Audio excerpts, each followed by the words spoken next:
Doctor, ya puede iniciar la conferencia.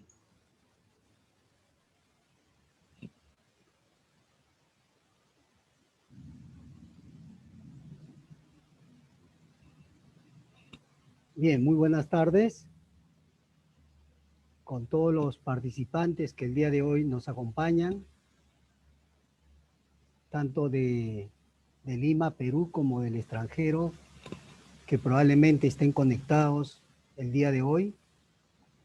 En primer lugar, agradecer al Colegio de Psicólogos por la invitación para poder compartir con ustedes el día de hoy acerca del duelo y su abordaje en épocas de COVID y el uso de los rituales. En primer lugar, tendría que comentarles que el tema de la muerte y los duelos es un tema que de alguna manera me atrae la atención, como diría el gran Enrique Pichón y Riviere. Siempre hay algo que nos mueve en la vida, algo que nos motiva, y tiene que ver seguramente con la historia personal de cada uno de nosotros.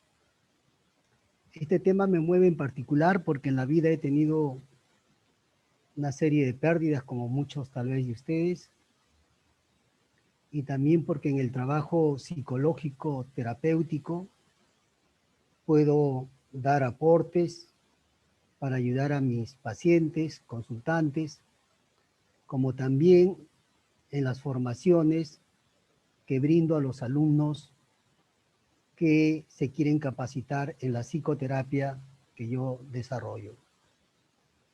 El marco referencial en el cual me voy a mover es lo que yo hago en mi práctica privada, que tiene que ver con el abordaje humanístico, existencial,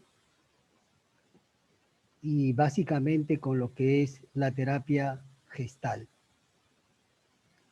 que vengo desarrollando desde hace muchos años aquí en el país, como también he tenido la oportunidad de brindar conferencias, talleres, cursos en otros países. Pues bien, entonces voy a compartirles pantalla para ir entrando de modo calmado a este tema que puede ser muy doloroso y que nos puede tocar a cada uno de nosotros. Si en algún momento de la conferencia alguien se moviliza emocionalmente, le pediría que tenga algo a su lado que le dé tranquilidad, que le dé seguridad. Puede ser un vaso de agua, podría ser una foto, podría ser un cuadro, un adorno, un libro, no sé, tantas cosas que pueden servir como para que uno se calme y se tranquilice. Y justamente de eso vamos a hablar el día de hoy en la parte final, que es acerca de los rituales y su uso en el abordaje del duelo.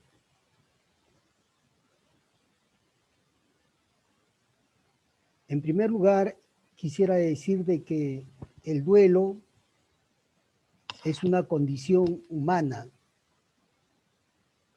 es decir, que todos de alguna manera vamos a atravesar esta situación de pérdidas de todo tipo, de toda índole, porque los duelos no solamente están orientados hacia la parte de muerte, sino también a pérdidas que tienen que ver con pareja, con trabajo, con algún órgano del cuerpo humano, tiene que ver con un sinnúmero de cosas.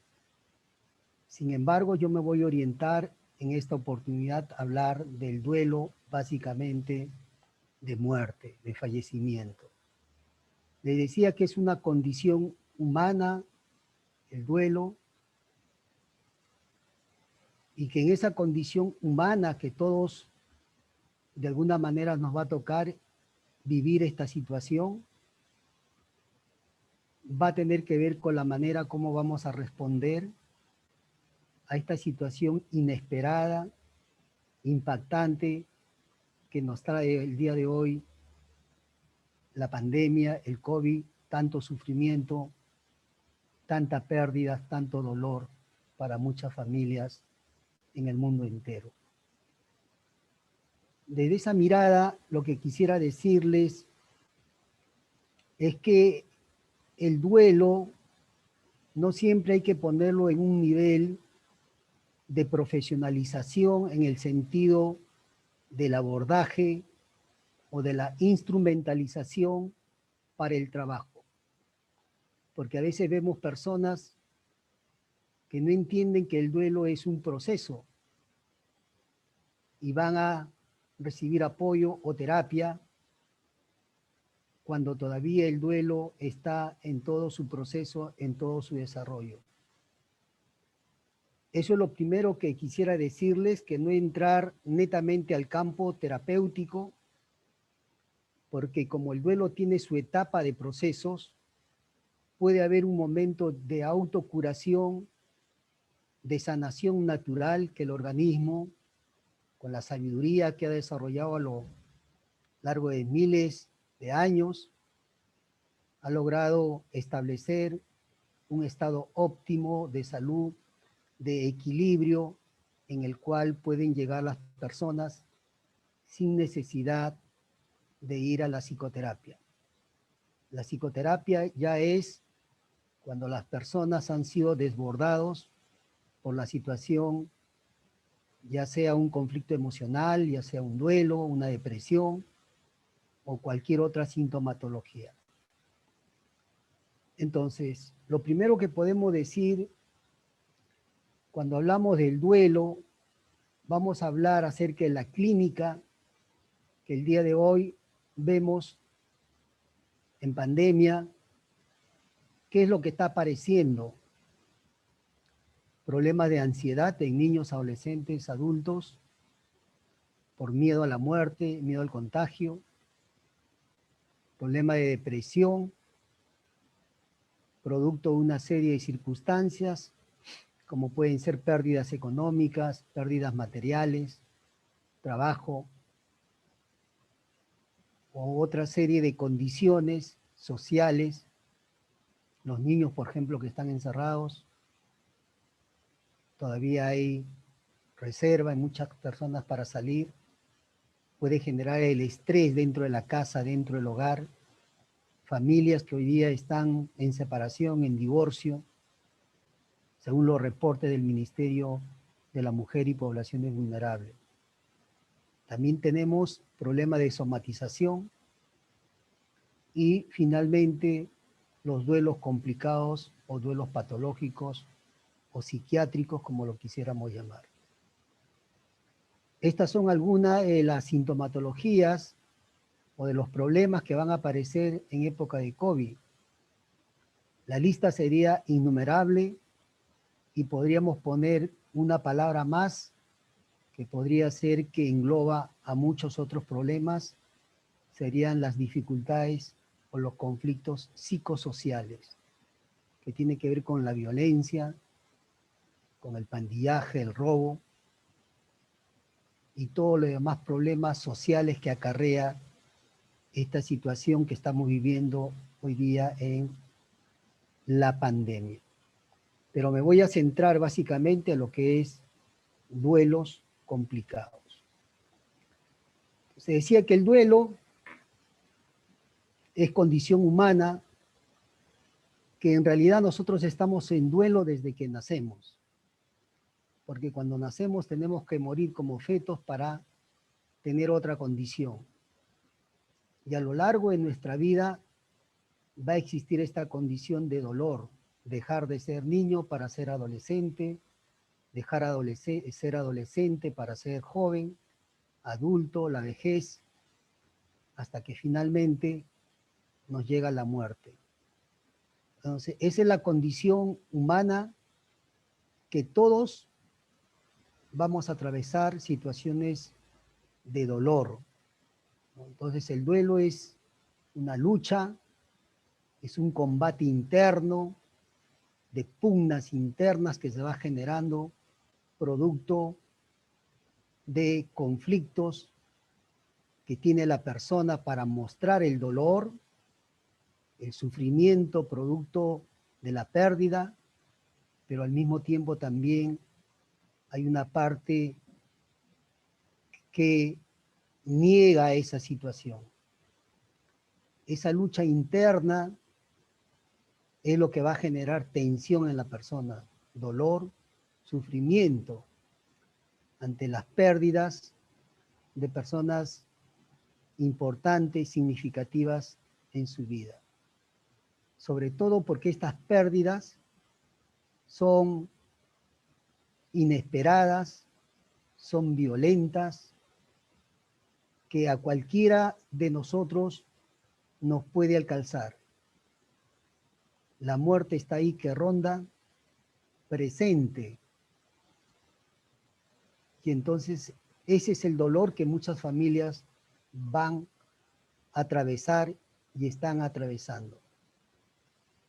Entonces, esta es una primera definición que podríamos decir el duelo como un proceso que van a vivir las personas ante situaciones desagradables que le toca vivir. Esta imagen que pongo ahí es el impacto de un meteorito sobre la Tierra, en el núcleo de la Tierra. Los duelos, cuando no son elaborados de la manera más adecuada y saludable, cuando no recibe la persona ayuda psicológica, cuando ya el duelo se ha agravado, entonces va a impactar en todo el ser de la persona, causando serios problemas en toda su identidad, en todas las áreas de su desarrollo.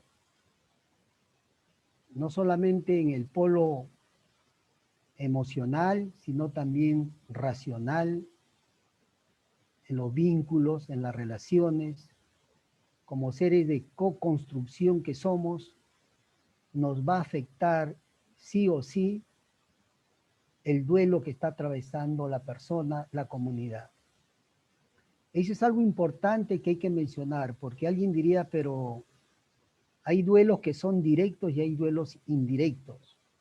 Hoy día estamos viviendo un duelo de comunidad, un duelo social, un duelo del mundo. El mundo está de duelo. Y ese dolor no es que somos nosotros ajenos o inerte a ese sufrimiento. También nos impacta, como una piedra cuando se tira al río y hace ondas concéntricas, así es el duelo.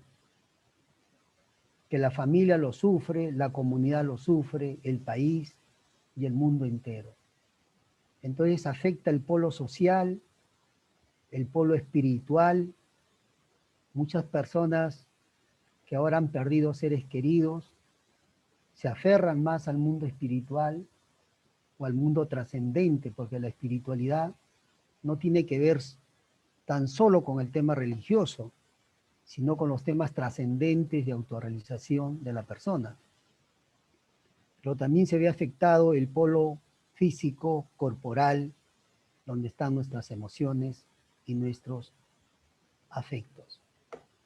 Entonces la mirada que vamos a tener cuando vamos a abordar el duelo es una mirada holística, una mirada integrativa, de ver al ser humano como un todo, como una unidad, individuo, único. Por lo tanto, nuestras intervenciones tienen que ser muy creativas, muy sui generis, de acuerdo a la época que estamos viviendo. Estos duelos que estamos viviendo ahora no son duelos comunes, no son duelos conocidos. La situación amerita generar recursos, estrategias terapéuticas para ayudar a los consultantes y también para propiciar terapias preventivas, porque se puede hacer mucho desde la prevención. Entonces, algunas características del duelo que podemos decir que es inevitable.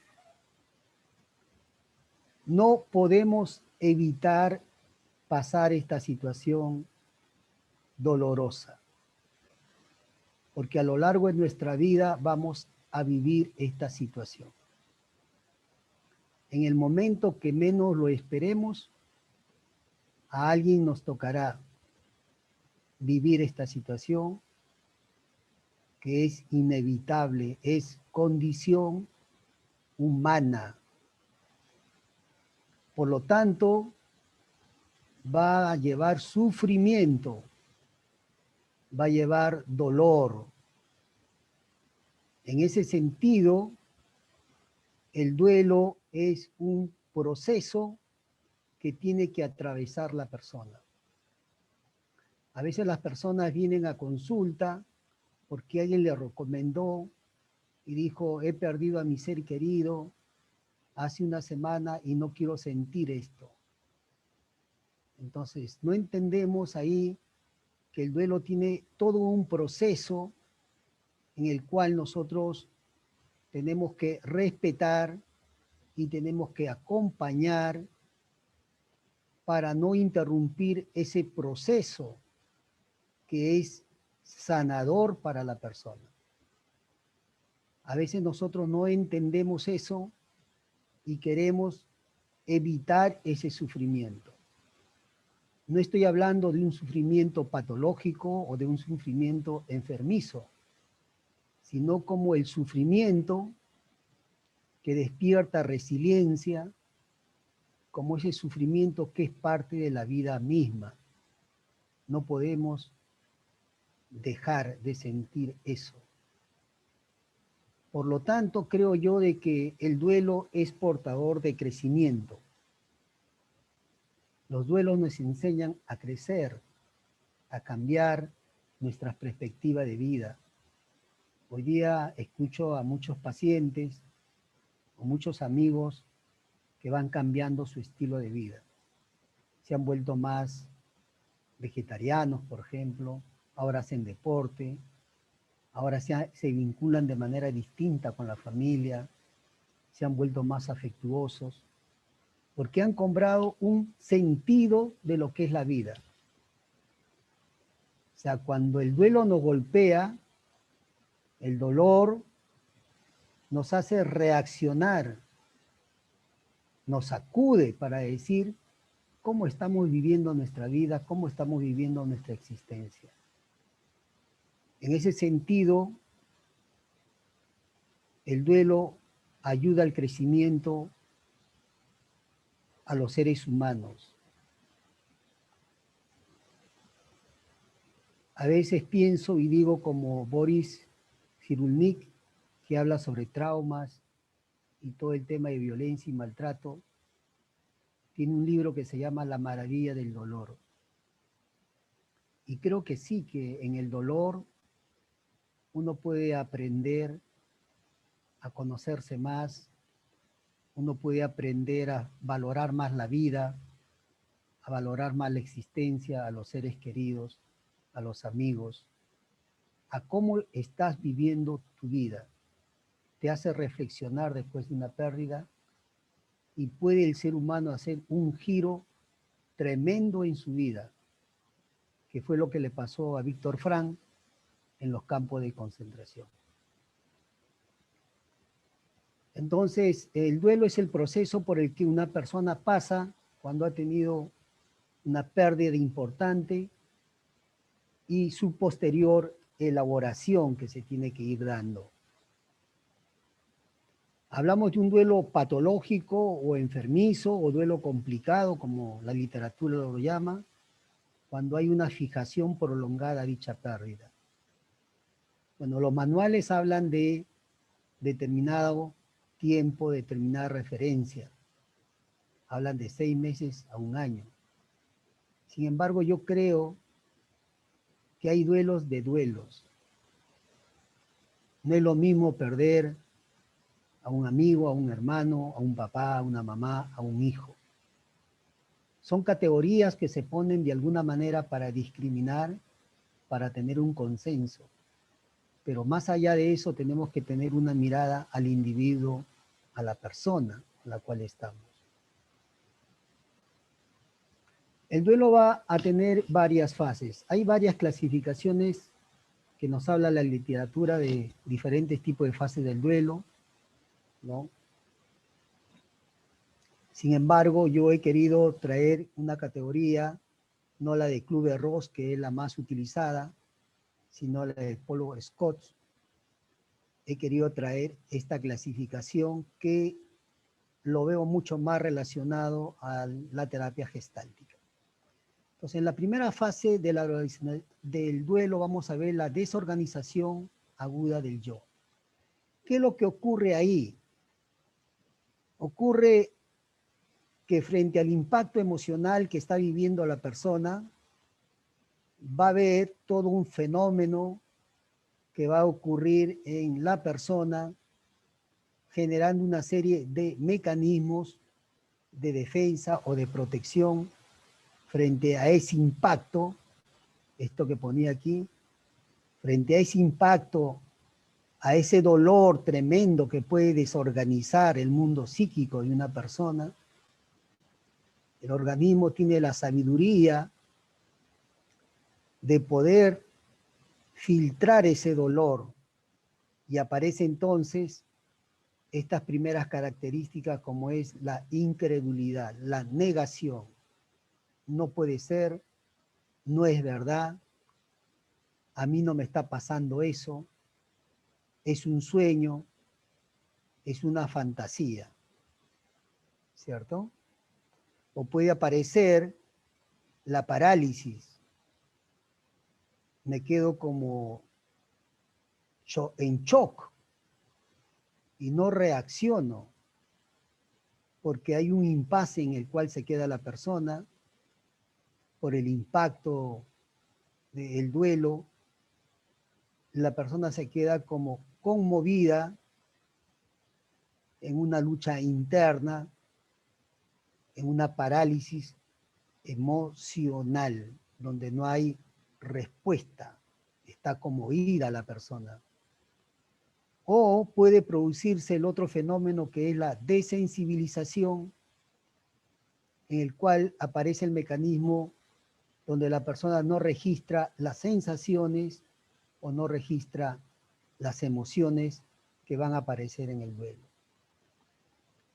Cuando estas etapas, digamos, que estamos hablando, no son, digamos, correlativas, pueden verse todas juntas, o puede aparecer una antes que la otra, no tiene un orden establecido. Luego aparece la desorganización grave del yo, y decimos que es grave porque cuando ya la persona entra a esta etapa, la persona no tiene un manejo adecuado de las emociones. Es decir, la persona muchas veces se bloquea y no puede expresar, por ejemplo, la tristeza, porque aparecen mecanismos psicológicos como por ejemplo el introyecto o los mandatos que ha aprendido la persona a no conectarse con las emociones. Y eso se da mucho en nuestro país, en nuestra cultura, que no se conectan las personas con los sentimientos y con las emociones. Entonces, cuando la persona no logra esta conexión emocional, la emoción es una fuerza, es una energía. Y esta energía, por lo tanto, no es que se disipe o se va en el aire, se fuma. Esta energía va a quedar en el organismo generando una serie de dificultades como son los problemas o las enfermedades psicosomáticas. Por eso que se complica cuando la persona no tiene un manejo adecuado de estas emociones. Por ejemplo, el enojo, que puede ser expresado de manera biopositiva, porque la persona se enoja a veces con un familiar, se enoja con el médico, se enoja con Dios, se enoja con la vida. Entonces, hay un enojo que es biopositivo cuando uno responde a esta carga energética y puedo descargar en un elemento neutro. De miles maneras hay para descargarme, pintando, dibujando, saltando, bailando, no sé, pero hay muchas formas. En su expresión bionegativa sería que haga daño a otra persona, que insulte, que agreda, o la autoagresión.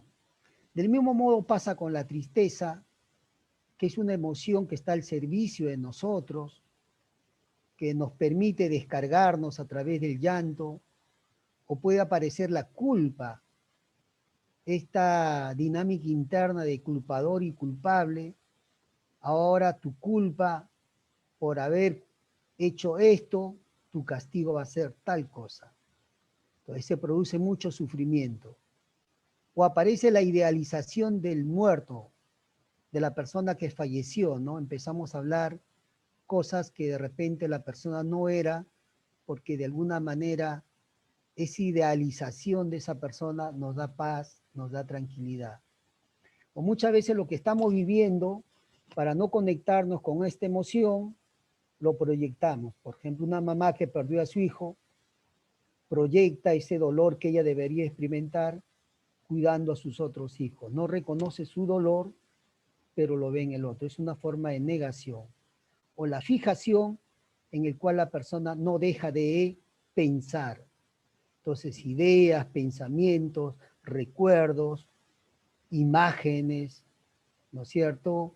Cree ver a la persona que está ahí, no se la saca el pensamiento, sueña. Todo esto tiene que ver con una desorganización grave que puede ocurrir en la vida de la persona. La tercera fase hablaríamos de la reorganización cuando hay un reconocimiento de lo que está pasando, de la experiencia, de la pérdida, ¿no? Reconozco que ya esta persona no está, acepto, ¿sí? Y me dispongo a soltar esa experiencia.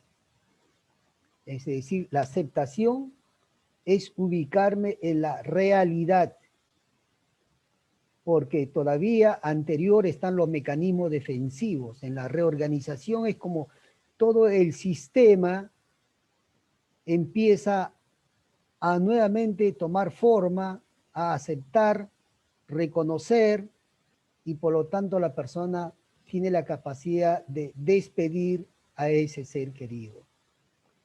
Y la reubicación en el sistema se va a dar a través de los ajustes creativos y del autoapoyo. Es decir, que la persona cuando ha sufrido el duelo va a haber una serie de cambios a nivel de todo su sistema, familiar, social, laboral. Por ejemplo, muchas personas dejan de trabajar.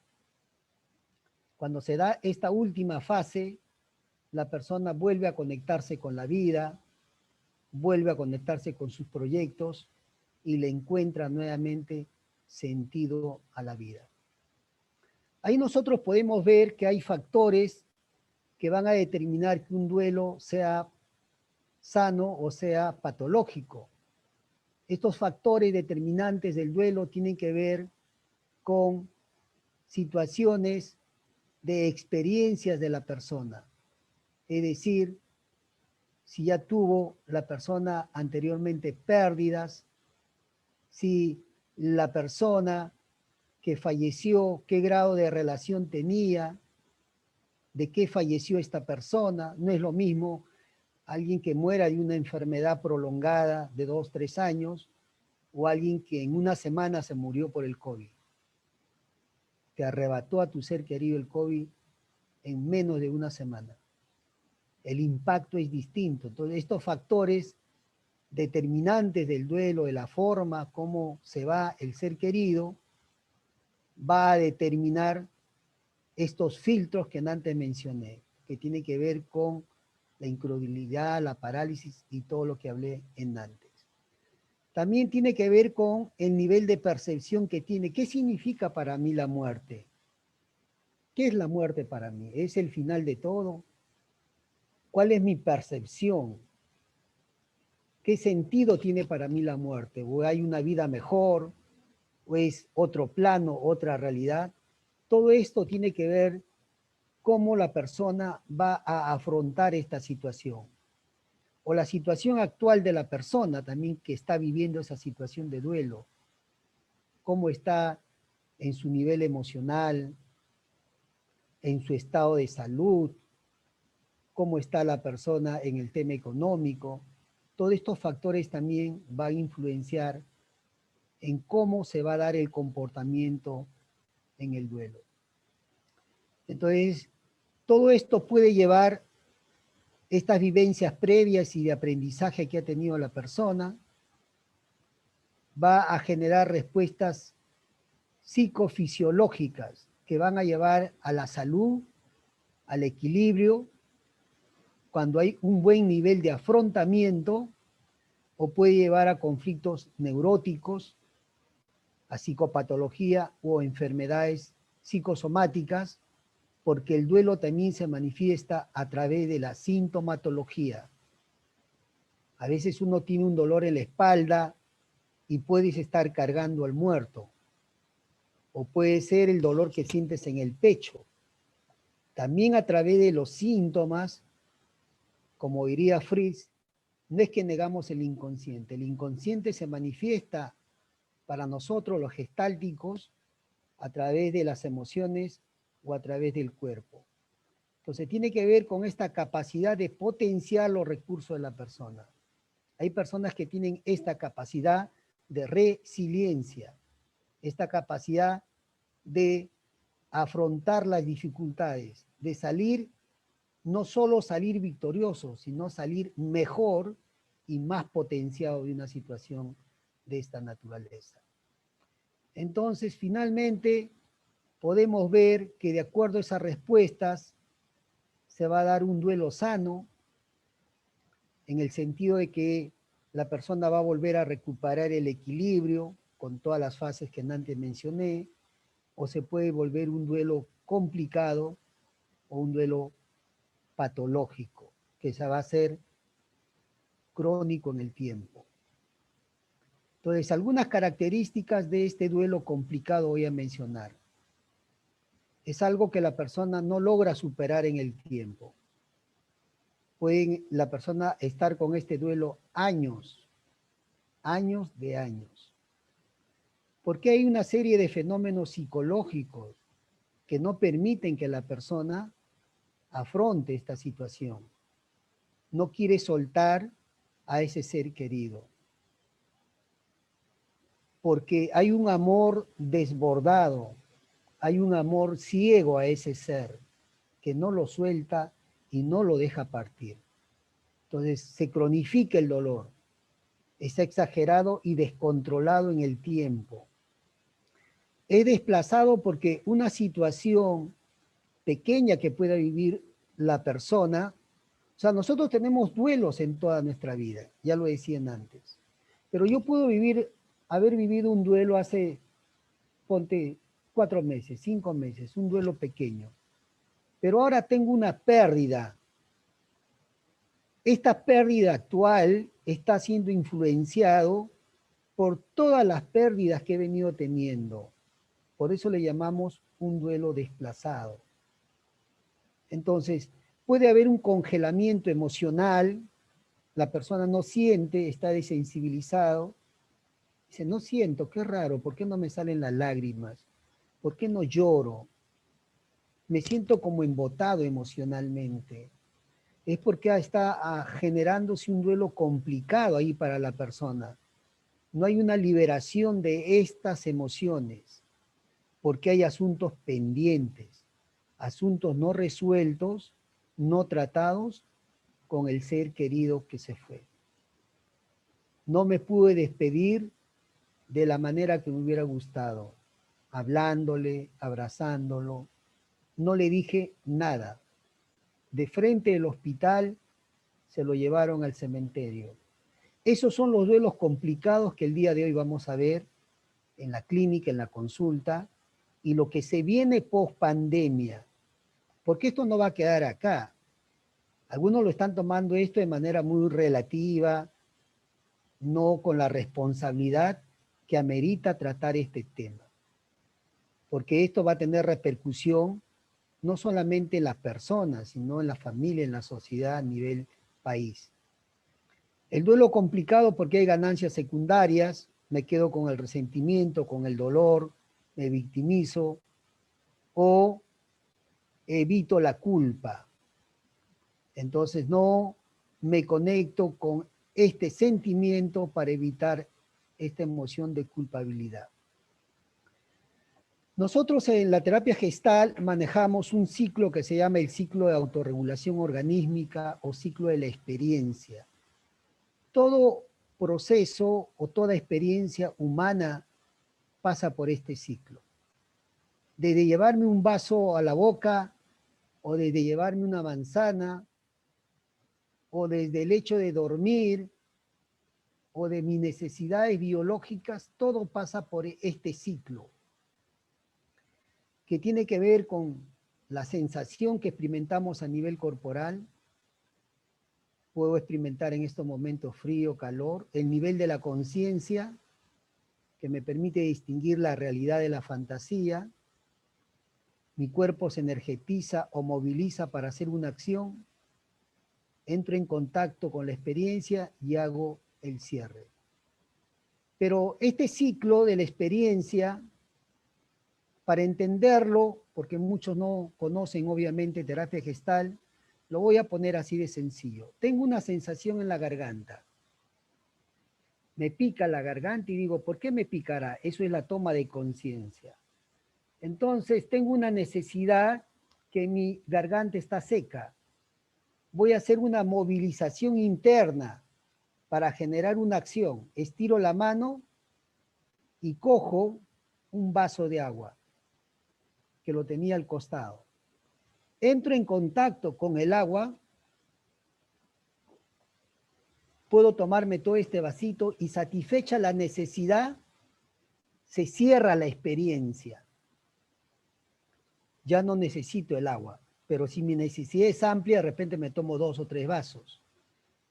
Esto debería pasar de manera natural, pero no sucede así, ni en lo biológico, ni en lo psicológico. En lo biológico nos enfermamos y en lo psicológico desarrollamos problemas, dificultades emocionales. Porque hay una serie de mecanismos que van a hacer que este ciclo no se cumpla. Por ejemplo, en vez de sentir, me bloqueo, no siento. Entonces, lo que antes hablábamos, mucha gente cuando está en situación de duelo se bloquea. No hay conexión con la sensación, con la emoción. O otros, por el contrario, demasiado llanto, demasiado euforia, demasiada tristeza, agresión, violencia, estrés, etc. A nivel de la conciencia aparece la proyección, lo que antes decía, no reconozco mi tristeza y lo pongo en los otros. Me vuelvo cuidador de los otros, pero no estoy reconociendo lo que a mí me pasa. En el otro mecanismo me empiezo a movilizar con mi llanto, mi tristeza que siento.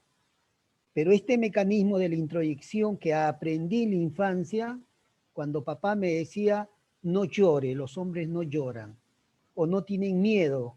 Entonces, esta energía que me permitía llevar a la acción, se coacciona por este introyecto y este mandato, y por lo tanto no llego a hacer la acción. Es como si en estos momentos yo quisiera levantar el vaso de agua para satisfacer mi necesidad y escucho la voz de mamá o de papá que me dicen, cuando estás enseñando, dando una clase, una conferencia, está mal visto hacer eso. Entonces no lo hago, me quedo con esa necesidad, la energía que debería salir al entorno, hacia la acción, se vuelve contra mí. Y eso es lo que aparece en el duelo. Toda esta tristeza, toda esta rabia, todo este sufrimiento se vuelve contra mí. Por lo tanto, me hago daño con somatizaciones. O no hago contacto con mis emociones y entro en confluencia con este dolor, no lo quiero soltar. ¿Por qué las personas no quieren soltar el duelo? ¿Por qué se agarran, se aferran al ser querido? porque inhiben las emociones por no contactarse con el dolor, con la pérdida. Porque si yo suelto y digo, me voy a despedir de mi ser querido, me va a doler. Entonces digo, no, lo agarro, lo tengo en mi mente, en mi fantasía. Como alguien me decía, mira, falleció mi ser querido, me voy a imaginar que se ha ido de viaje nada más. Me voy a imaginar que se fue a otro país. Es decir, no inhibe lo que siente, por eso que se agarra en la fantasía. Miedo a enfrentar la soledad, el vacío, porque cuando sueltas, sientes un vacío de alguna manera, porque ya no va a estar ese ser querido. Cambia, se reestructura tu ser y por los asuntos inconclusos. ¿Qué hacer entonces? Acompañar y brindar herramientas a la persona. Acompañar, ojo, y darle las herramientas que requiere la persona para tratar. Muchas personas no están preparadas para trabajar el duelo. Y cuando uno le quita hacia el ancla o el síntoma que tiene la persona y no la he preparado, no le he generado un recurso, lo que voy a hacer es hundirla más en el dolor a esta persona. Hay que legitimizar su dolor. Está bien lo que sientes, no está mal, validarlo, darle permiso para que sienta, ayudarlo a entrar en contacto con su necesidad, hacerle tomar conciencia por qué y de qué manera te estás agarrando a este dolor, porque la persona muchas veces en esta negación, como una forma del amor que tiene ese ser querido, niega esa situación. Entonces hay que ayudarlo a hacer tomar conciencia de cómo se está agarrando con las fantasías, con los diálogos internos, cómo hace diálogo con ese ser que ya no está, cómo aparecen los sueños repetitivos o los sentimientos de tristeza, de melancolía, o otros síntomas orgánicos o las conductas destructivas que tiene la persona. Entonces, cuando uno le devuelve esta información y le hace ver para que la persona tome conciencia realmente de cómo está atravesando este duelo, le preguntamos finalmente si está preparado o preparada para hacer el cierre, y si dice que sí, trabajamos eso en terapia Gestalt con una técnica llamada la silla vacía, o podremos trabajar con la arteterapia o el psicodrama y otros recursos que tenemos, estos asuntos inconclusos. ¿Qué te hubiera gustado decirle a ese ser querido? ¿Cómo te hubiera gustado despedirte? ¿Qué te hubiera gustado que ese ser querido te diga a ti? Entonces vamos a trabajar esto pendiente que quedó, esto que no le pude expresar, que no le pude decir. Y otra parte importante, trabajar los diálogos autoasistenciales. ¿Cómo trato a ese aspecto doloroso que quedó en mí? Por ejemplo, cada vez que yo me recuerdo del ser que falleció, me pongo triste, me siento como un niño desconsolado. Cada vez que aparece esa parte de mí, ¿qué me digo? Ya deja de sufrir, ya pasó, sigue para adelante. Esos diálogos a veces son autodestructivos. Esta terapia de la autoasistencia, que yo la estudié en Argentina con el doctor Norberto Levy, el creador de este modelo, tiene que ver con estos diálogos internos, con la sabiduría emocional. Y finalmente tenemos los rituales. Estos rituales que nos permiten que la persona se conecte con la realidad, con la pérdida. Los rituales siempre han existido. En el matrimonio, los rituales sociales, las fiestas. El ritual es ancestral, el ritual nos conecta con un hecho, con una situación. Cuando uno hace un ritual de velar al ser querido, al fallecido, ¿no es cierto? Ese ritual, ese velatorio, las velas y toda la parafernalia que hay alrededor, eso nos conecta con la realidad. Ha muerto este ser. Me trae a la tierra. Pero ¿qué pasa ahora con el fenómeno del COVID? No se está dando eso. No se está velando. En otros países solamente te entregan las cenizas. Ni siquiera los entierran. Entonces, estos rituales son muy útiles para trabajar con los consultantes o de manera no terapéutica, porque ya dije que no hay que profesionalizar los duelos y llevarlo a que todo es patológico, ¿no? Y va a permitir que las personas se abran al dolor, a la expresión emocional. Estos rituales sirven como un puente entre el mundo concreto y el mundo espiritual. ¿Por qué? Porque me conecta con la espiritualidad, con lo trascendente. Sé que este ser, si soy creyente o tengo cualquier filosofía espiritual, me va a conectar con ese ser a otro nivel, a otra dimensión. En ese sentido, el símbolo que se elija para el ritual tiene que ser individual, de tal manera que se haga potente para la persona. Y va a permitir también reconstruir los vínculos que se van a dar con este ser querido que se pierden. Por ejemplo, cuando yo voy al cementerio o cuando yo prendo una vela en casa, nuevamente me conecto con este ser querido. Entonces, hay rituales de paso y hay rituales de continuidad. Los rituales de paso marcan el final de algo. Por ejemplo, un ritual que se hace y es que todos, casi la mayoría de personas hacemos, es el velatorio, por ejemplo, ¿no? Velamos a nuestro ser querido, lo lloramos, se habla ahí del muerto, nos descargamos ahí en la comunidad.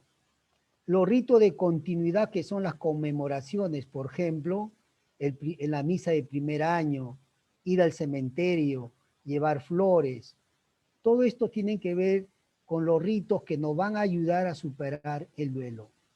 Algunos ritos que podemos hacer, velar la ropa, por ejemplo, hoy día no se puede velar al ser querido, pero se puede velar la ropa, se puede velar la foto. Podemos construir en la casa un altar donde estén las prendas del ser querido. Pero no solamente podemos construir ese altar en la casa, también podemos construirlo dentro de nuestro corazón. ¿Cómo me gustaría tener a ese ser querido dentro de mí? Si tuviera que hacer un altar dentro de mí, ¿qué pondría ahí? Puedo escribirle una carta, las misas virtuales que el día de hoy se están haciendo, los ritos en grupos de autoayuda. Yo creo que después, o ya debería hacerse, pero con mucho cuidado todavía por la contaminación, van a tener que desarrollarse grupos de autoayuda, así como hay grupos de autoayuda para padres que pierden a sus hijos, tiene que hacerse grupos de autoayuda para personas que atraviesan duelo, ¿sí? En comunidad, para hacer trabajo de sanación grupal. Porque esto está ya más que visto que las terapias individuales y de comunidad son terapias sanadoras, porque la comunidad se autosostiene, se autoprotege, la comunidad genera resiliencia, pueden cantar, pueden hablar de sus pérdidas, pueden soltar globos, ¿sí? Poniendo el nombre del ser querido, pueden plantar un árbol, pueden tejer una manta, entre otras cosas que puede la persona desarrollar con creatividad para que atraviese de manera sana el duelo. Y voy a terminar con esta frase: cuando dejemos de cargar el pasado, tendremos fuerza para disfrutar el presente. Cuando dejemos de cargar